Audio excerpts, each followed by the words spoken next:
Welcome to Manager Tools. Today's topic, ethics, part 2.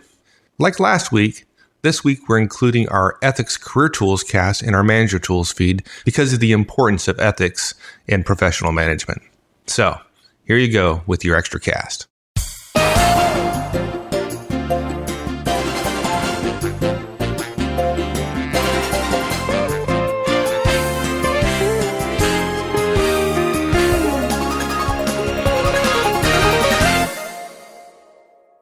Well, if you can't cheat, you obviously can't steal, right? Taking things that don't belong to you, whether it's a pencil from the stationery cupboard for your child to draw with at home, or computer systems, or software, or cash, it's all wrong.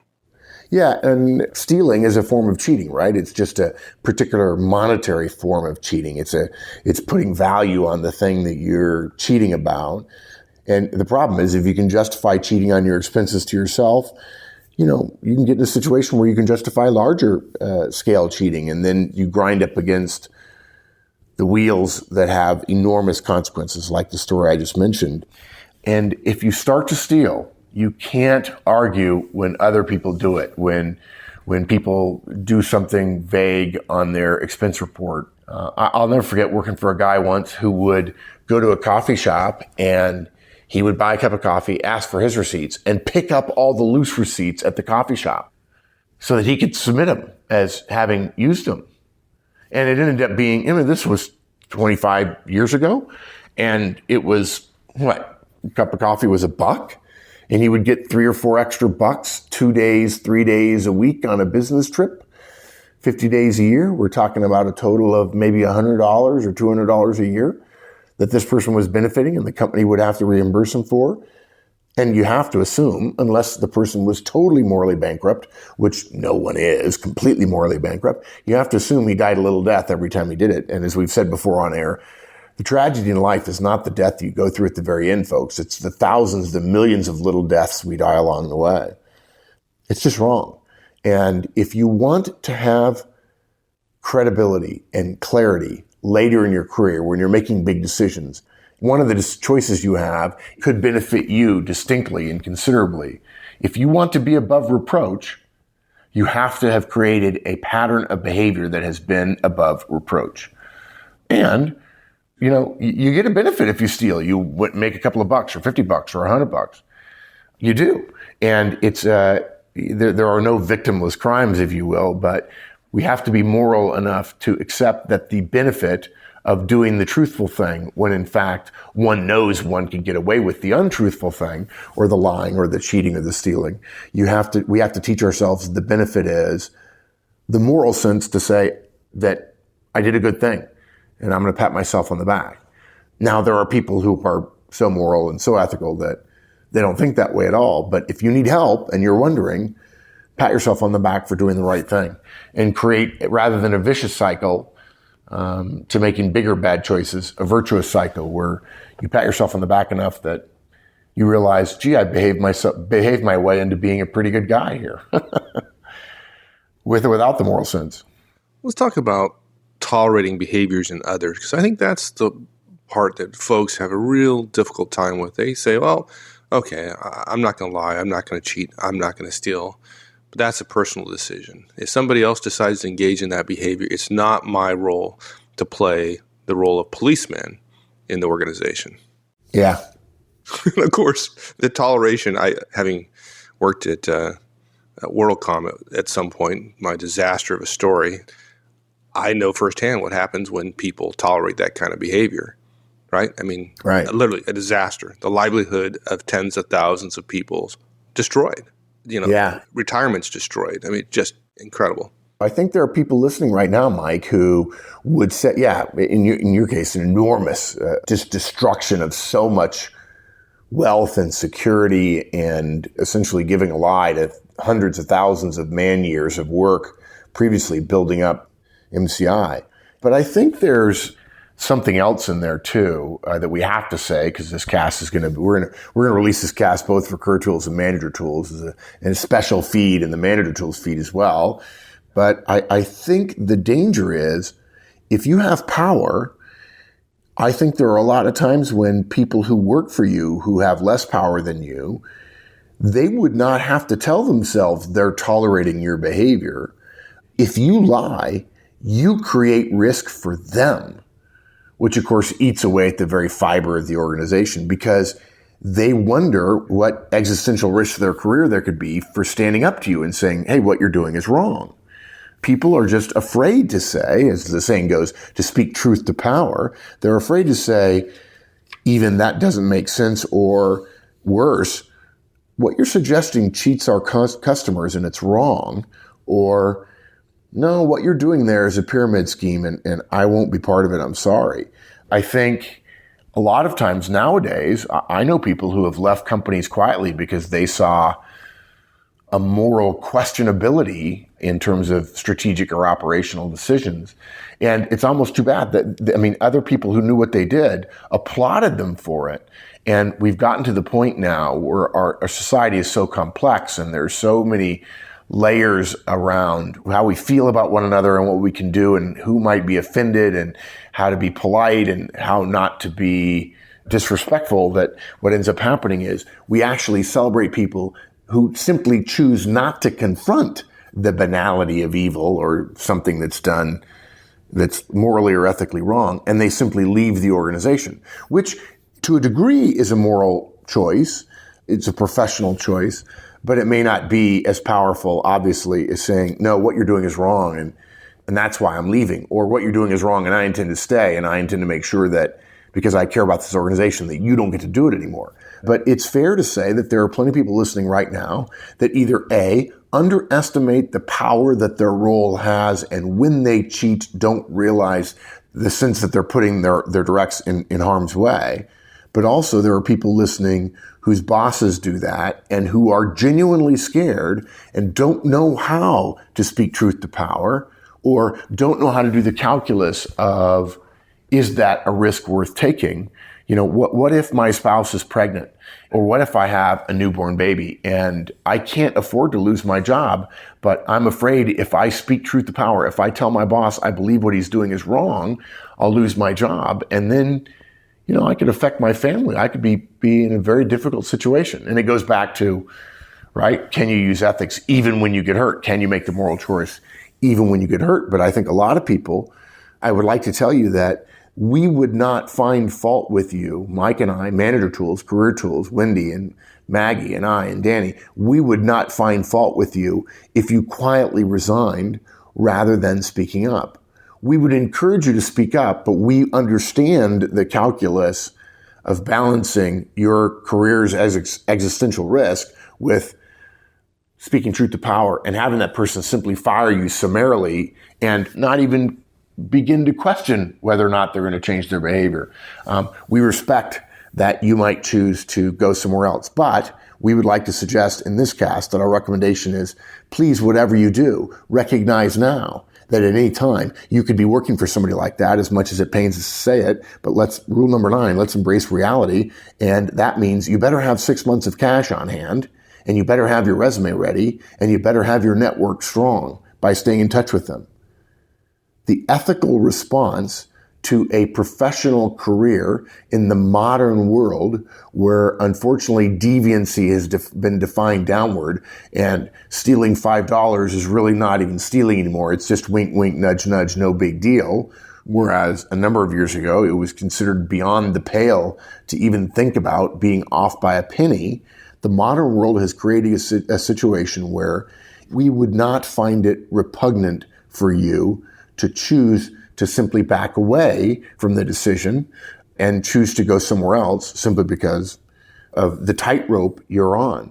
So we're going to tell you, tolerating lying, cheating, and stealing in other people is wrong. And yet we understand that one way to not tolerate it is choose to not be a part of it.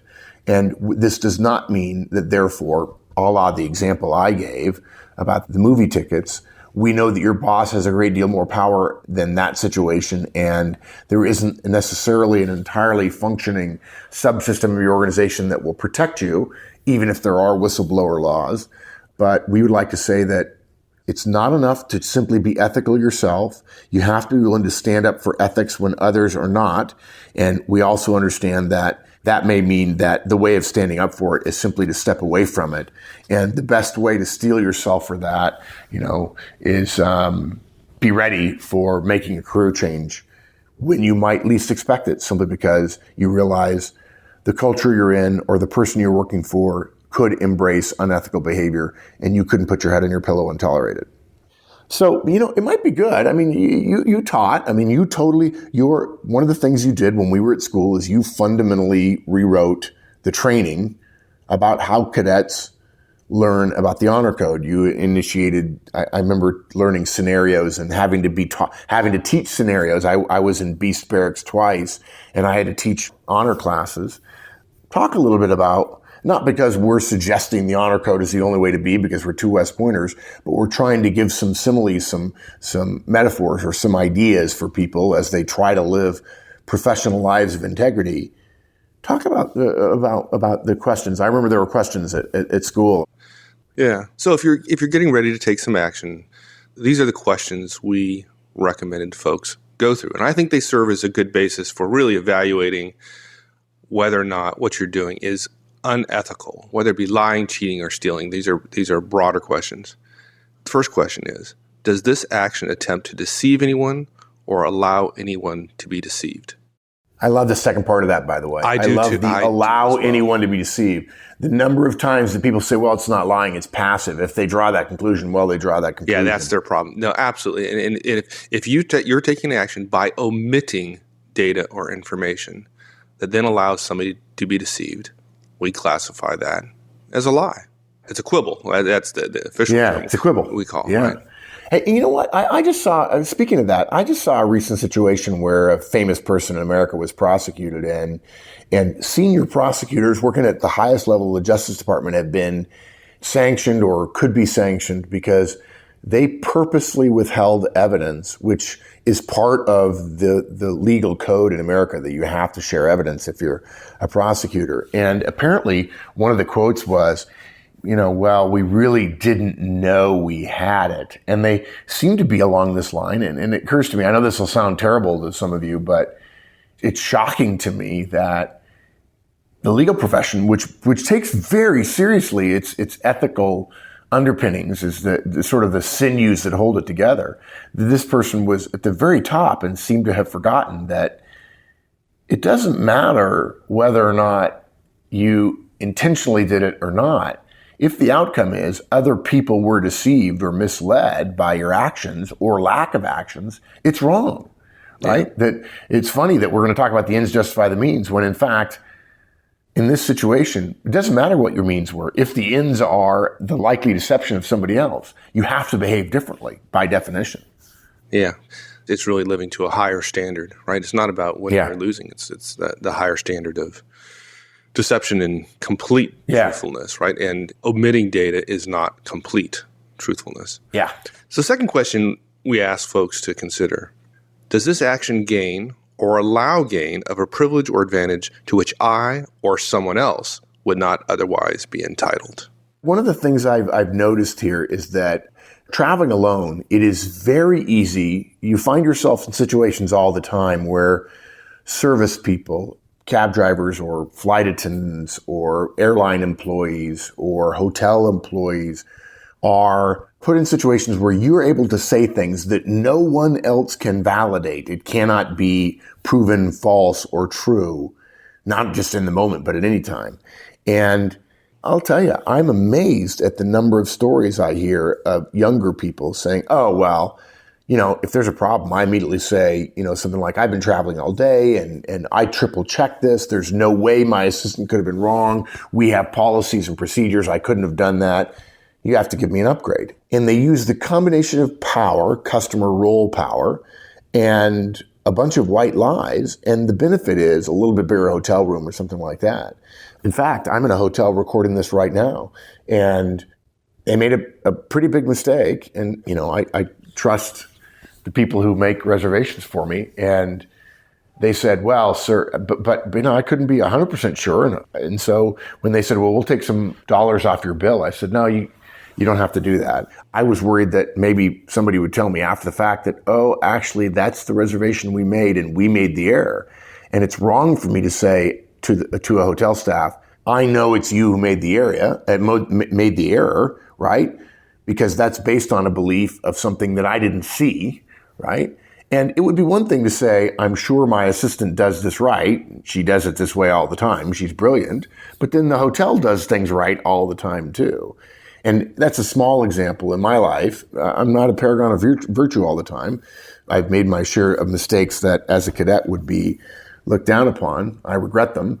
And yet, I think a lot of times young people don't realize, perhaps because of who they're working for, or because it's okay, or it's a victimless crime, or nobody's hurt, or the hotel has plenty of money, or the big company has plenty of money, that therefore this question about, do I get an advantage, which I wouldn't be entitled, a bigger hotel room, or is someone being deceived? You may think I'm not deceiving them. I'm telling them something that I believe to be true. But if you're getting an advantage out of it, you believing something to be true and using that as a technique to get something more than what you perhaps are entitled to is unacceptable. It's, you're sliding down a slippery slope.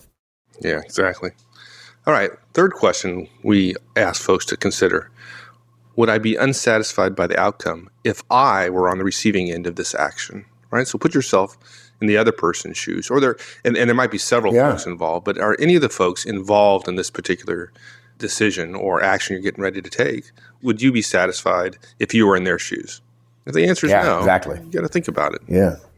Yeah. So does this action, and by the way, it says, the first question is, it does not say, am I attempting to deceive someone? It says, does this action attempt to deceive anyone or allow anyone to be deceived? I think that's really important. And I think you have to put yourself in the other person's shoes. Would I be unsatisfied by the outcome if I were on the receiving end? And you know what? Those are words to live by. So thanks, dude. That's good. I remember doing that stuff at school and thinking, it's one thing to teach somebody to fire an M16. It's another thing to teach close order drill. It's another. You start teaching ethics, you better be good. Yeah. Let's talk about, it's possible in your career that you're going to get fired. And getting fired isn't fun, regardless of why you got fired, right? And we felt the fear of, how am I going to buy groceries for my family, right? I mean, you felt that. Yeah. You've shared several times that you've been fired, and it's not a lot of fun, even with somebody with your degree of self-confidence, right? And so we wouldn't recommend getting fired to anyone. We'd never encourage you to go around and work to get fired. Yet, we'd recommend getting fired rather than being unethical every single time. That's how seriously we consider ethics. Yeah. But, I'll tell you what, Wendy puts it great. When we were talking about this cast a while ago, she said, the problem here with lying to keep your job, or the converse, being willing to be fired, and that's the important thing, being willing to be fired for doing the right thing. The problem with thinking about it, I think in the modern professional world, is people have such a big concern if they were to get fired that they won't be able to get another job. But the problem is people let that concern convince them to stay in a situation where you're being asked to behave unethically.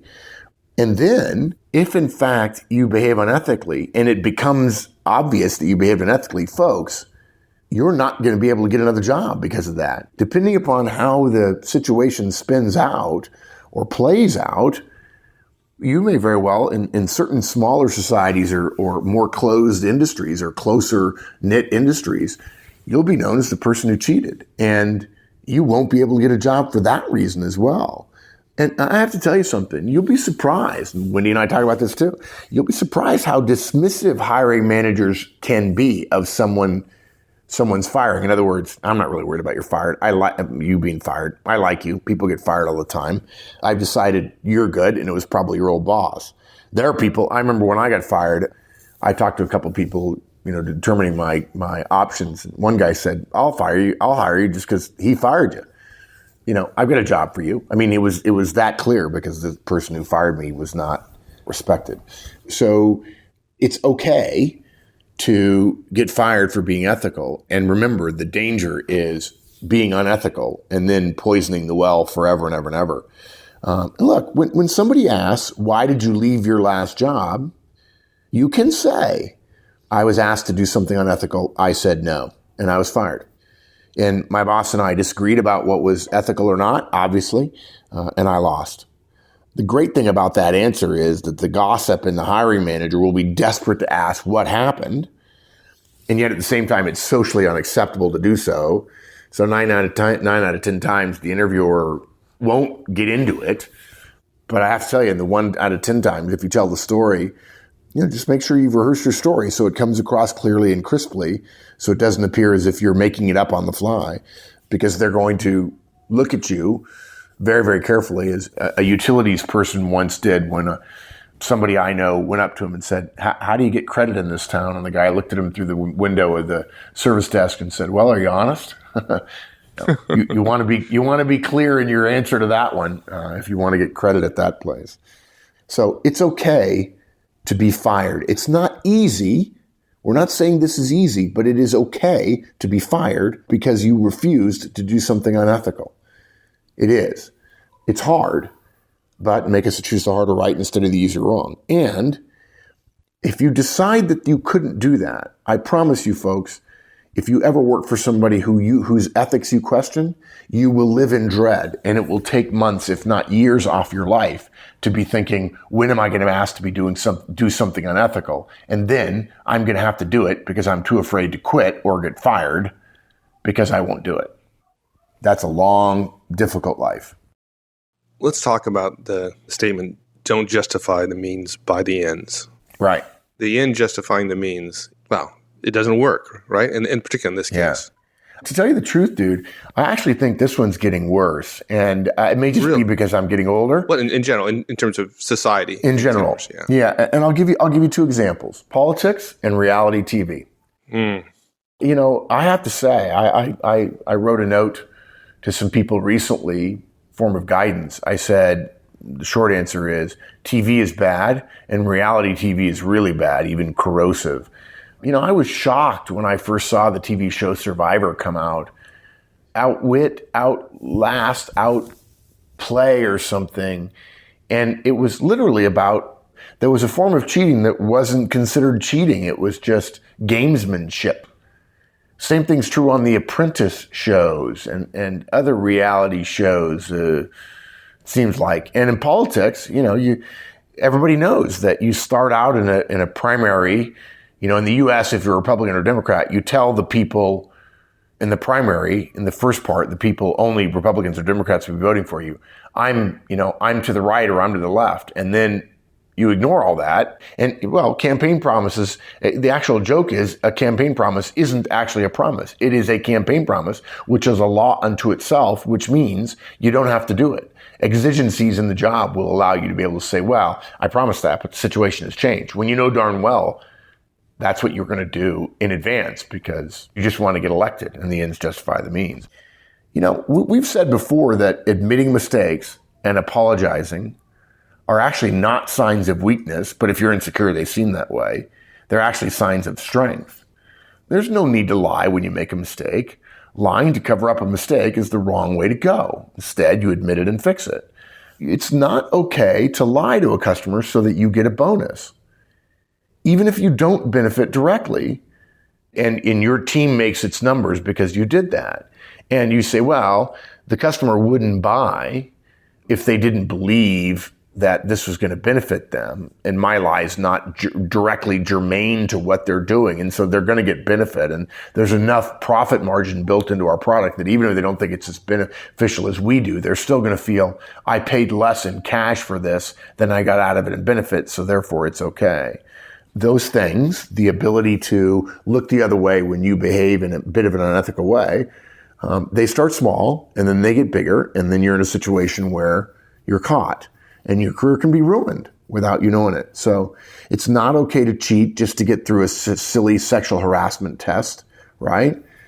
It's not okay to throw your colleague under a bus because your promotion is important to you, or because you know that he's not a good guy and you're better with the team, and so you need to be leading the team. And so therefore, you're going to fib a little bit, he's going to get in trouble, you're going to get the promotion. And because the end is better for you benefiting, you leading the team rather than him, it's okay to throw him under the bus. It's just wrong.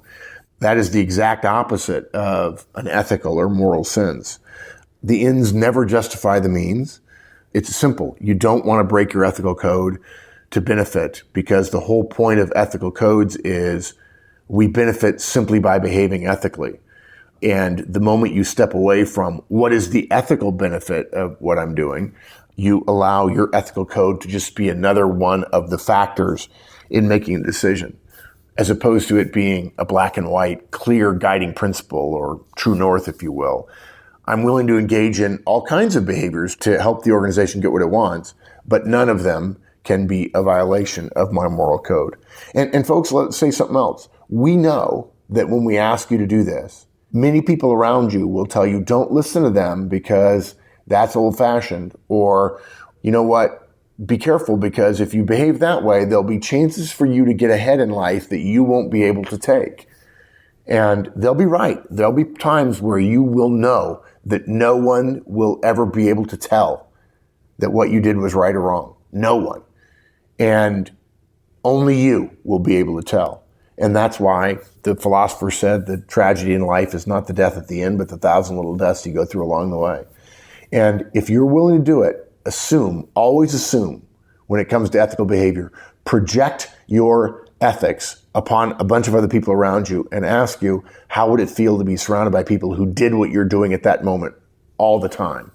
And I think what you discover is it would dishearten you enough to rethink that small benefit that you're getting.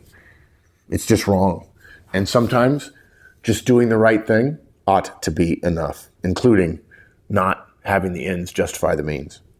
Like, I hope folks don't get the mistaken impression that we're trying to lecture folks. No, we've been talking about, the underpinning, or we've assumed in our shows the underpinnings of good ethics for managers and professionals. And we just felt it's time to get it on the table for folks to understand where we're coming from, and don't leave people with the impression that ethics aren't important or aren't worth talking about.